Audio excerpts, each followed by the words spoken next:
Israel என்றதும் நமக்கு முதலில் ஞாபகம் வருவது அவர்களின் ரகசிய உளவு அமைப்பான மொசாத். மொசாத் இஸ்ரேலுக்காக பல ஆபரேஷன்களை வெற்றிகரமாக நடத்தி முடித்து இஸ்ரேலுக்கு மிக பெரும் வெற்றிகளை தேடி கொடுத்திருக்காங்க.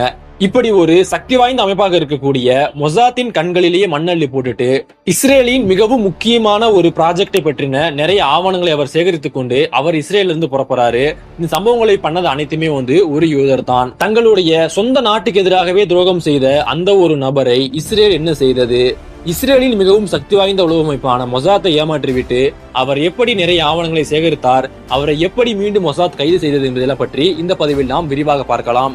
இந்த மொசாத் உளவு சீரிஸ் என்பது ரொம்பவுமே ஒரு இன்ட்ரெஸ்டிங்கான சீரிஸ். நம்ம கற்பனை பண்ணி கூட பார்க்க முடியாத அளவுக்கு இவங்க நிறைய வேலைகளை பண்ணிருக்காங்க. இதெல்லாம் பற்றி நீங்க மேலும் தெரிஞ்சுக்கணும் அப்படின்னா நம்ம சேனலுக்கு சப்ஸ்கிரைப் பண்ணி வச்சுக்கோங்க. நம்ம அடுத்தடுத்த பதிவுல பார்க்கலாம்.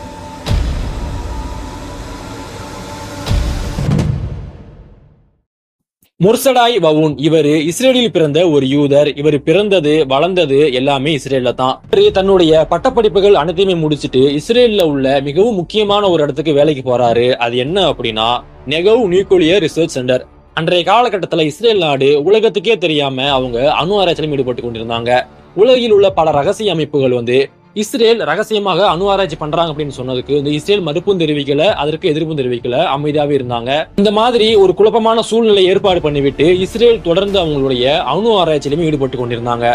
அந்த சமயத்துல தான் அந்த ஒரு அணு ஆராய்ச்சியில இந்த முர்சடாய் வவுன் என்பவர் சேர்ந்து கொண்டார். இவர் ஆரம்ப காலகட்டத்துல ஒரு பொறியாளரா உள்ள போறாரு.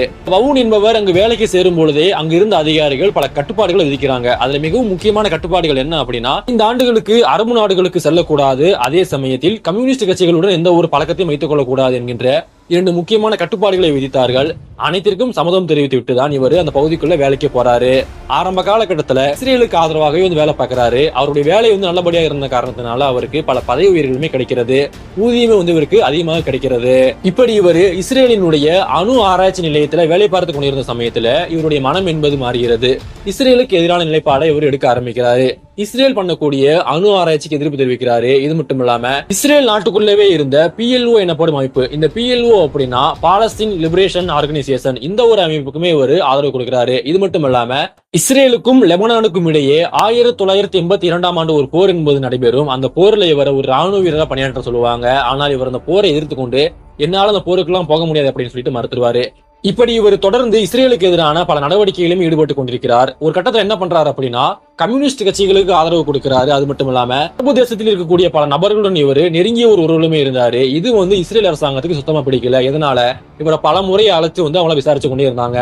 கட்டத்துல இந்த வவுன் என்ன பண்றாரு அப்படின்னா ஒரு கேமராவோட நெகவ் நியூக்ளியர் ரிசர்ச் சென்டருக்குள்ள போறாரு. அங்க போயிட்டு அங்க இருக்கக்கூடிய அதிகாரிகளுக்கே தெரியாம நிறைய போட்டோஸ் எடுத்து இஸ்ரேல் இந்த மாதிரி மறைமுகமா அணு ஆராய்ச்சியில் ஈடுபடுறாங்க அப்படின்ட்டு நிறைய தகவல்களை சேகரிக்க ஆரம்பிக்கிறாரு. இதன் பிறகு அவர் தன்னுடைய வேலையை ராஜினாமா செய்துவிட்டு அவர் இஸ்ரேல இருந்து வெளியேறாரு. இங்கிலாந்துல குடியேறாரு. இங்கிலாந்தில் உள்ள சண்டே டைம்ஸ் எனப்படும் ஒரு பத்திரிகையிலுமே அதுக்கப்புறம் ஒரு வேலை பார்க்கிறாரு. அந்த சமயத்தில் தான் இஸ்ரேலுக்கு தெரிய வந்தது இவரு இங்க இருந்து நிறைய தகவல்களை திருடிட்டு போயிட்டாரு. இந்த தகவல்கள் வெளி உலகிற்கு தெரிந்தது அப்படின்னா இஸ்ரேலுக்கு மிக பெரும் அச்சுறுத்தல் வரும். உலக நாடுகளுடைய கடுமையான எதிர்ப்புகள் நமக்கு இருக்கும். இவரை எப்படியாச்சும் சிறைப்பிடிச்சு மீண்டும் இஸ்ரேலுக்கே கொண்டு வரணும் அப்படின்னுட்டு இஸ்ரேல் ஒரு திட்டம் போடுறாங்க. அதற்காண்டி இவங்க மொசாத்தை களத்துல இறக்குறாங்க. இந்த முர்சடாய் வவுன் என்பவர் இங்கிலாந்தில் இருக்கிறார். அவரை இங்கிலாந்துல இருந்து ரகசியமாக கைது பண்ணி அவரை இஸ்ரேலுக்கு கொண்டு வரணும். இது ஒரு சாதாரணமான காரியம் கிடையாது. ஏன் அப்படின்னா இங்கிலாந்து என்பது மிகவும் ஒரு பாதுகாப்பான நாடு. இந்த சமயத்துலதான் மொசாத் ஒரு பெண்ணை களமிறக்குறாங்க. அந்த பெண்ணினுடைய பெயர் செரில். இந்த செரில் என்கின்ற பெண்மணி பிறந்து வளர்ந்தது எல்லாமே அமெரிக்கா தான். அமெரிக்காவிலிருந்து ஒரு முறை இஸ்ரேலுக்கு சுற்றுப்பயணம் வந்திருக்காங்க. இஸ்ரேலினுடைய பண்பாடும் கலாச்சாரம் பிடித்து போன காரணத்தினால அவங்க அங்கேயே நிரந்தரமா தங்கிட்டாங்க. இந்த ஒரு பெண்மணியை தான் இந்த ஆபரேஷனுக்காக மொசாத் தேர்ந்தெடுத்தாங்க. மொசாத் இந்த செரில் எனப்படும் ஒரு பெண்மணியை தேர்ந்தெடுத்து அந்த பெண்மணிக்கு நல்ல ட்ரைனிங்கை கொடுத்து அவங்கள இங்கிலாந்துக்கு அனுப்பி வைக்கிறாங்க. இங்கிலாந்துக்கு போகும்பொழுது அவங்களுடைய பெயரை செண்டி என மாத்தி அனுப்புறாங்க. இங்கிலாந்துக்கு போன இந்த செரில், அதாவது செண்டி எனும் பெண் அங்க வவுனை பாக்குறாங்க. வவுனை பார்த்து வவுனை தன்னுடைய காதல் வலையிலுமே வீழ்த்துறாங்க. செரிலும் முர்சடாய் வவுனும் ரகசியமா பழகிறாங்க. இந்த பழகிறது என்பது வவுனுடைய நண்பர்களுக்கு தெரிய வருது. அந்த சமயத்துல வவுனுடைய நண்பர்கள் எச்சரிக்கை விடுக்கிறாங்க. அந்த பெண்ணை பார்த்தா ஆபத்தான ஒரு பெண் மாதிரி இருக்குது, அழகுல மயங்கி ஏமாந்துராது அப்படின்னு எச்சரிக்கிறாங்க. ஆனால் வவுன் என்ன சொல்றாரு அப்படின்னா, என்னை பார்த்து உங்களுக்கு எல்லாம் பொறாம, இது அந்த மாதிரி பெண்ணெல்லாம் கிடையாது, அவ என்னுடைய காதலி அப்படின்ட்டு அந்த பெண்ணுடன் தொடர்ந்து இவர் பழக ஆரம்பிக்கிறாரு. செரிலும் மொசாத்தும் நினைச்ச மாதிரியே வவுனை அவங்களுடைய வலையில வந்து வீழ்த்திட்டாங்க. அடுத்து என்ன அப்படின்னா வவுனை கைது பண்ணணும். ஆனா வவுனை இங்கிலாந்துக்குள்ள வச்சு கைது பண்ணுவது என்பது ஒரு சாதாரணமான காரியம் கிடையாது. இங்கிலாந்துக்குள்ள மொசாத் இந்த மாதிரி ரகசியமான ஆபரேஷன் ஈடுபடுறாங்க என்பது தெரிஞ்சது அப்படின்னாலே மிக கடுமையான தண்டனைகள் என்பதும் கொடுக்கப்படும். அதனால முர்சதாய் வவுனை இங்கிலாந்துல இருந்து வெளியே கொண்டு வந்துட்டோம் அப்படின்னா அவர் எளிதில் கைது பண்ணி அவரை இஸ்ரேலுக்கு கொண்டு போயிடலாம் அப்படின்னு மொசாத் திட்டம் போடுறாங்க. இதற்காக அவங்க செரில பயன்படுத்துறாங்க.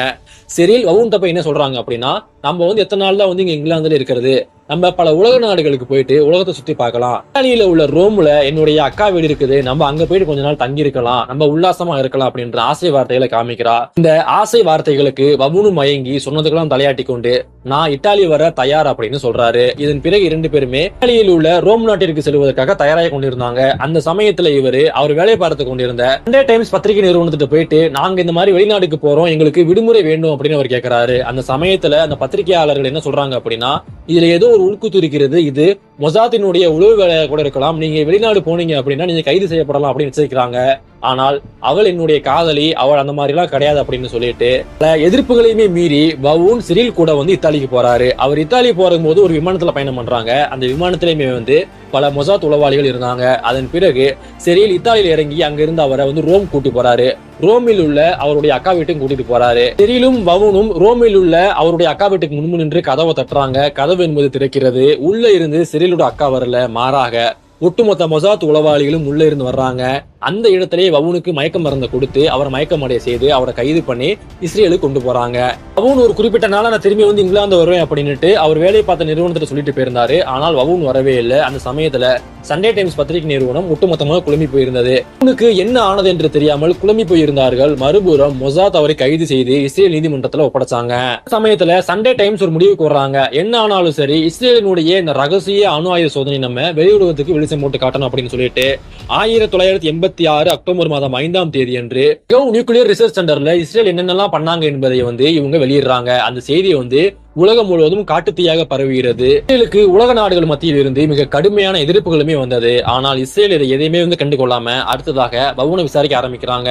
உன்னுடைய சொந்த நாட்டுக்கு நீ துரோகம் பண்ணிட்டு உனக்கு வெக்கமா இல்லையா என்று கேட்கறாங்க. அதற்கு வவுன் சொன்னது என்ன அப்படின்னா நான் தவறாக எதுவுமே பண்ண கிடையாது, நான் பண்ணது அனைத்துமே சரிதான், நீங்க பண்ற அணு ஆராய்ச்சியை தடுக்கணும் அப்படின்னு நான் நினைச்சேன், அது மாதிரி நான் வந்து இப்ப இந்த வேலைகள்லாம் பார்த்திருக்கேன் அப்படின்னு சொல்றாரு. இதன் பிறகு பல கட்ட விசாரணைக்கு பிறகு இந்த முர்சடாய் வவுனை வந்து நீதிமன்றத்தில் நிறுத்துறாங்க. அந்த சமயத்துல இந்த முர்சடாய் வவுன் என்பவர் கில்லாடித்தனமான ஒரு வேலையை பார்த்தாரு. அது என்ன அப்படின்னா என்னை எப்படி இஸ்ரேல் வந்து கைது பண்ணாங்க என்பதை அவருடைய கைதுல எழுதி அங்க இருந்த பத்திரிகையாளர்கள் முன்னாடி கையை விரிக்கிறாரு. அதை அவங்க போட்டோ பிடிச்சதை உலகம் முழுவதுமே பரப்புறாங்க. இஸ்ரேல் பண்ண இந்த ஒரு சம்பவம் என்பது உலகம் முழுவதுமே தெரிய வந்தது. இதற்கும் உலக நாடுகள் மத்தியிலிருந்து மிக கடுமையான எதிர்ப்புகளுமே வந்தது. ஆனால் இஸ்ரேல் வந்து இது எதையுமே செவி கொடுத்து கேட்காமல் அடுத்ததாக வவுனுக்கு தண்டனை கொடுத்தாங்க. இந்த இடத்துல வேற ஒரு நபர் இருந்திருந்தா அவருக்கு தூக்கு தண்டனை கொடுத்து அவரை தூக்கில தொங்க விட்டுருப்பாங்க. ஆனால் வவுன் என்ற ஒரு யூதர், அதுவும் ஒரு இஸ்ரேல் நாட்டை சேர்ந்தவர் என்பதனால மரண தண்டனை கொடுக்காம 18 வருடங்கள் கடுங்காவல் தண்டனையுமே கொடுக்கறாங்க. 18 வருடங்கள் முடிஞ்ச பிறகு அவர் வெளியில வந்து இப்ப அவர் இருக்கிறாரு. ஒரு பக்கம் இந்த வவுனை காதல் வலையில் வீழ்த்திய சிரில் என்பவங்க எங்க இருக்காங்க அப்படின்னா அவங்களுடைய குடும்பத்தோட வந்து இப்ப அமெரிக்காவில் இருக்கிறாங்க. இஸ்ரேலிடம் இருப்பது ஒரு சக்தி வாய்ந்த உளவு அமைப்பு. அந்த உளவு அமைப்புக்கே தெரியாம இஸ்ரேல் நாட்டில இருந்து பல தகவல்களை சேகரித்து கொண்டு இங்கிலாந்து போயிட்டு அதை உலக நாடுகளுக்கு வெட்ட வெளிச்சம் போட்டு காட்டுறாரு. அதன் பிறகு உலக நாடுகளுக்கே தெரியாம மொசாத் அவரை கைது பண்ணி வந்து அவருக்கு தண்டனையும் கொடுக்கறாங்க. மொசாத்தினுடைய வெற்றியும் தோல்வியும் இந்த ஒரு பதிவிலிருந்து நம்மால் அறிந்து கொள்ள முடியும். இந்த வீடியோ உங்களுக்கு பிடிச்சிருந்தா லைக் பண்ணுங்க, ஷேர் பண்ணுங்க. உங்களுக்கு அடுத்து இந்த மாதிரி வீடியோ வேணுங்கிறத மறக்காம கமெண்ட் பண்ணுங்க. மேலும் இது போன்ற பல பதிவுகளுக்கு நம்ம சேனலை சப்ஸ்கிரைப் பண்ணிக்கங்க. நன்றி.